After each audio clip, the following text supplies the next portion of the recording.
سورۃ التوبہ 90-104۔ بدوی عربوں میں سے بھی بہت سے لوگ آئے جنہوں نے عذر کیے تاکہ انہیں بھی پیچھے رہ جانے کی اجازت دی جائے۔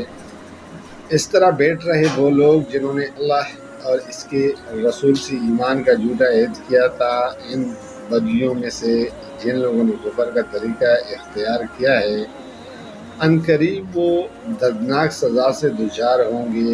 ضعیف اور بیمار لوگ اور وہ لوگ جو شرکت جہاد کے لیے راہ نہیں پاتے، اگر پیچھے رہ جائیں تو کوئی حرج نہیں، جبکہ وہ خلوص دل کے ساتھ اللہ اور اس کے رسول صلی اللہ علیہ وسلم کے وفادار ہوں۔ ایسے محسنین پر اعتراض کی کوئی گنجائش نہیں ہے، اور اللہ درگزر کرنے والا اور رحم فرمانے والا ہے۔ اسی طرح ان لوگوں پر بھی کوئی اعتراض کا موقع نہیں ہے جنہوں نے خود آ کر تم سے درخواست کی تھی کہ ہمارے لیے سواریاں بہم پہنچائی جائیں، اور جب تم نے کہا کہ میں تمہارے لیے سواریوں کا انتظام نہیں کر سکتا تو وہ مجبوراً واپس گئے، اور حال یہ تھا کہ ان کی آنکھوں سے آنسو جاری تھے، اور انہیں اس بات کا بڑا رنج تھا کہ وہ اپنے خرچ پر شریک جہاد ہونے کی مقدرت نہیں رکھتے۔ البتہ اعتراض ان لوگوں پر ہے جو مالدار ہیں اور پھر بھی تم سے درخواستیں کرتے ہیں کہ انہیں شرکت جہاد سے معاف رکھا جائے۔ انہوں نے گھر بیٹھنے والیوں میں شامل ہونا پسند کیا، اور اللہ نے ان کے دلوں پر ٹھپا لگا دیا، اس لیے اب یہ کچھ نہیں جانتے کہ اللہ کے ہاں ان کی روش کا کیا نتیجہ نکلنے والا ہے۔ تم جب پلٹ کر ان کے پاس پہنچو گے تو یہ طرح طرح کی عذرات پیش کریں گے، مگر تم صاف کہہ دینا کہ بہانے نہ کرو، ہم تمہاری کسی بات کا اعتبار نہ کریں گے، اللہ نے ہم کو تمہارے حالات بتا دیے ہیں۔ اب اللہ اور اس کا رسول تمہارے طرز عمل کو دیکھے گا، پھر تم اس کی طرف پلٹائے جاؤ گے جو کھلے اور چھپے سب کا جاننے والا ہے، اور وہ تمہیں بتا دے گا کہ تم کیا کچھ کرتے رہے ہو۔ تمہاری واپسی پر یہ تمہارے سامنے قسمیں کھائیں گے تاکہ تم ان سے صرف نظر کرو، تو بے شک تم ان سے صرف نظر ہی کر لو، کیونکہ یہ گندگی ہے اور ان کا اصلی مقام جہنم ہے، جو ان کی کمائی کے بدلے میں انہیں نصیب ہوگی۔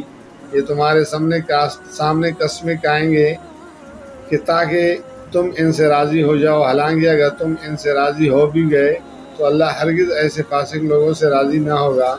یہ بدوی عرب کفر و نفاق میں زیادہ سخت ہیں، اور ان کے معاملے میں اس امر کا امکانات زیادہ ہیں کہ اس دین کے حدود سے ناواقف رہیں جو اللہ نے اپنے رسول پر نازل کیا ہے۔ اللہ سب کچھ جانتا ہے اور حکیم و دانا ہے۔